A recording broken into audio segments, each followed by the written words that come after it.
கடைப்பிடிச்சாதான் உங்களுக்கு நாங்கள் நிதியை ஒதுக்கி தருவோங்கிறது அது எந்த மாதிரியான மனப்போக்கு, எப்படியான நிர்வாகம், அது எப்படிப்பட்ட தலைமைன்னு நீங்கள் பார்க்கணும். இது எப்படி ஒரு ஜனநாயகமாக இருக்கும்?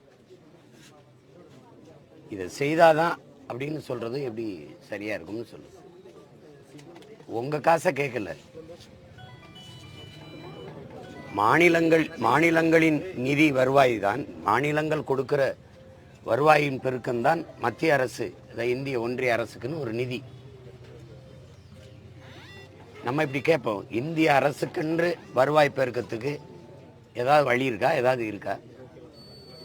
மாநிலங்கள் கொடுக்கிற வருவாயின் பெருக்கம்தான், வரி வருவாயின் பெருக்கம்தான் உங்களுக்கான நிதி வளமை.